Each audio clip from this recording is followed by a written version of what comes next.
భరతరత్న ముగ్గురికి ప్రకటించాడు మోడీ. కోర్స్ భారత ప్రభుత్వం ఆయన ఇది లేకుండా జరిగుంటదని నేను అనుకోను.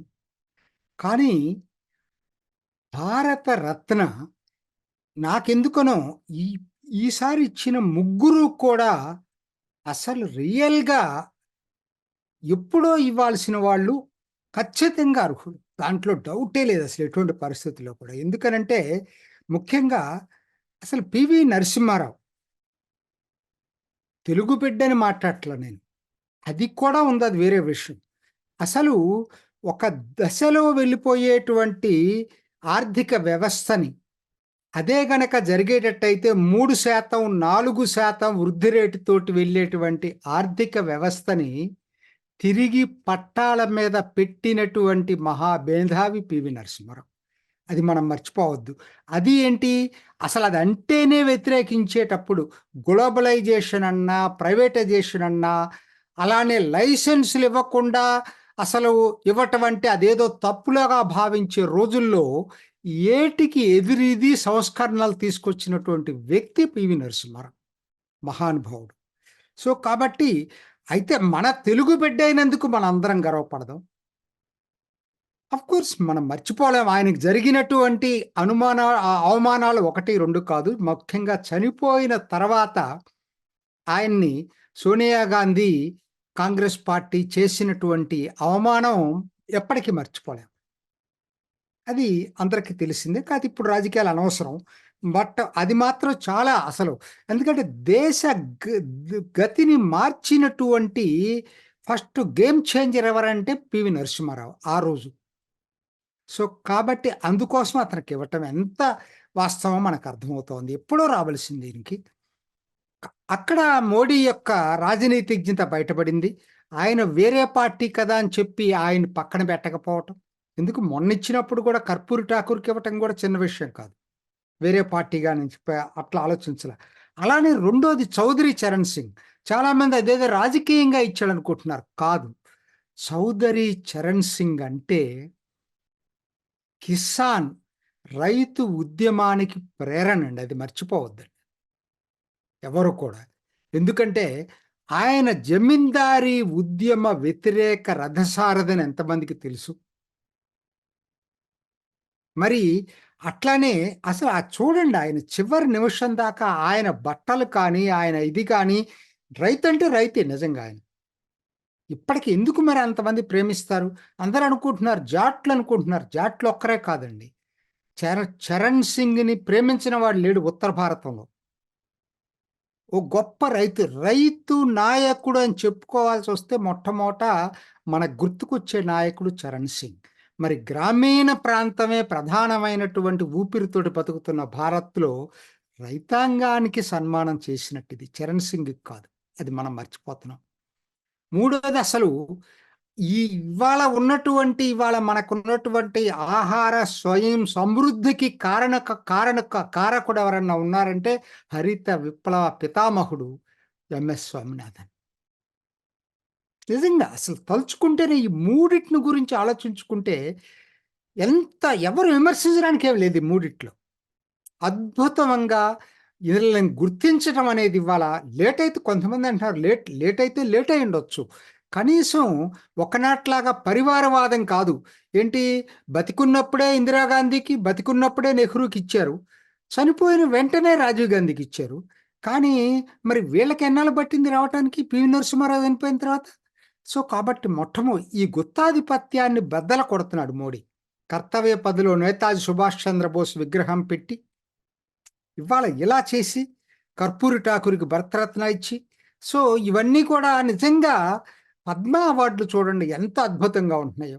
తనిచ్చే అవార్డులు ఎవ్వరు ఊహించుకోని వాళ్ళందరికి కూడా పద్మ అవార్డ్స్ వస్తున్నాయి. అదివరకేందంటే లాబీ చేసుకున్న వాళ్ళకొచ్చాయి. ఇవాళ లాబీ చేసుకునే వాళ్ళకి కాదు. నిజమైన సామాజిక నిర్మాతలకొస్తున్నాయి. అట్లానే ఇవాళ 3 కూడా దేశ నిర్మాతలు, ఇవాళ దేశ ముద్దుబిడ్డల ముగ్గురు కూడా. దాన్ని మనం మర్చిపోవద్దు. వీటితో పాటు ఇదే సందర్భంలో మనం గుర్తుపెట్టుకోవాల్సినటువంటి మరో తెలుగు బిడ్డ, మనందరి ముద్దు బిడ్డ ఎన్టీఆర్. రాజకీయాలకు అతీతంగా ప్రతి వాళ్ళు కూడా నిజం చెప్పాలంటే ఎన్ని రకాలుగా ఒకటి కాదు ఆయన సినిమాల్లో నభూతో నభవిష్యతి. అతను ఆహ్, అతను వేసినటువంటి ఇంప్రింటు ఎప్పటికీ మర్చిపోలేం ఎవరం కూడా. ముఖ్యంగా పౌరాణిక సినిమాల్లో తనని రాముడంటేనే ఇతను, కృష్ణుడంటేనే ఇతననే భావన ఆ తరం వాళ్ళందరికి కూడా మాలాంటి వాళ్ళకి కూడా ఉండేది. ఈయన్ని చూసి అట్లా చూసి ఇంకొకరిని చూడలేకపోయేవాళ్ళం. అద్భుతమైనటువంటిది. దాంతో పాటు అతను తీసుకున్నటువంటి చర్యలు సామాజిక మార్పుకి సంస్కరణలు. పటేల్, పట్వారీ వ్యవస్థ రద్దు చేయటం అనేది ఒక సామాజిక విప్లవం అండి. అందరూ వ్యతిరేకించారు. పటేల్ వ్యవస్థ వలన చిన్నాభిన్నం అయిపోతుంది రెవెన్యూ వ్యవస్థ అని చెప్పి కమ్యూనిస్టుతో సహా అందరూ నేను మా ఊర్లో ఉన్నప్పుడు సుందరయ్య ప్రెస్ స్టేట్మెంట్ చూశాను. ఇది మంచిది కాదేమో దీనివల్ల రెవెన్యూ వ్యవస్థ అస్తావ్యస్తం అవుతుందని సుందరయ్య లాంటి వాళ్ళు కూడా భయపడ్డారు. అయినా వెరవకుండా చేశాడు. ఫ్యూడల్ వ్యవస్థకు చిహ్నం అని చెప్పి దాన్ని తీసేశాడు.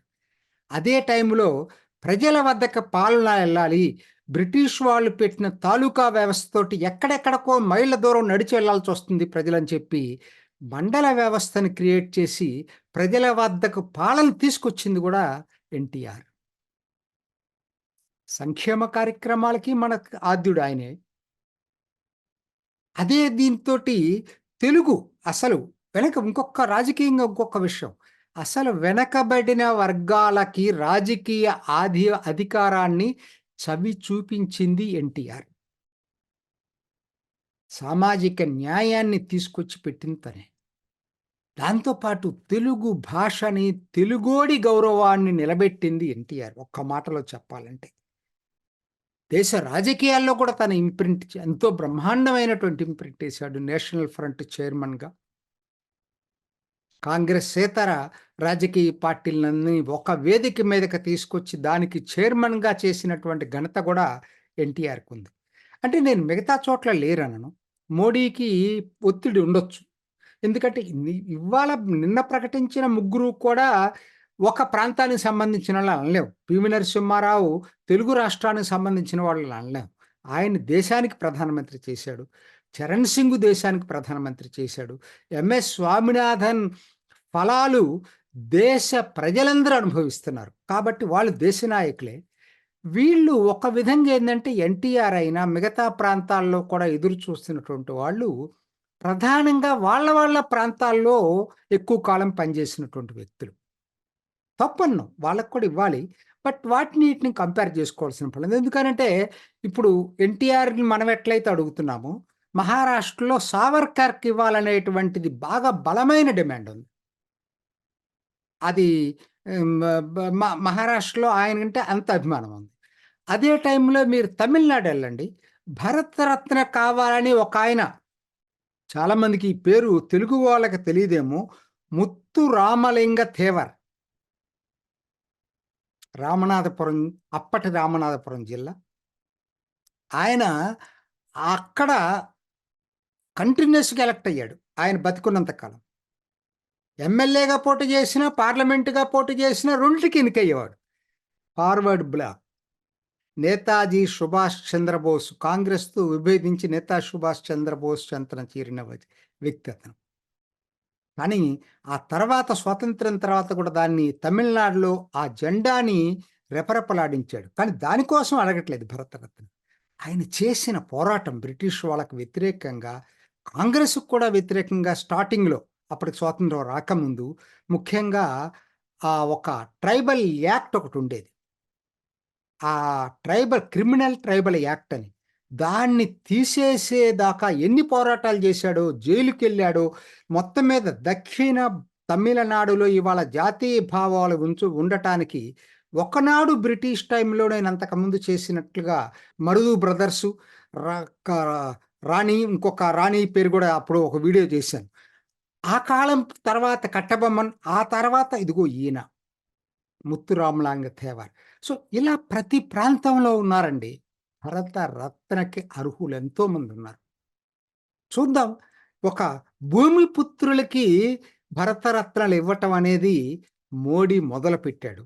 ఖచ్చితంగా ముందు ముందు మూడో టర్మ్లో ఇంకా ఇటువంటి వాళ్ళందరికి కూడా భరతరత్నాలు వస్తున్నాయి అని చెప్పి ఆశిద్దాం.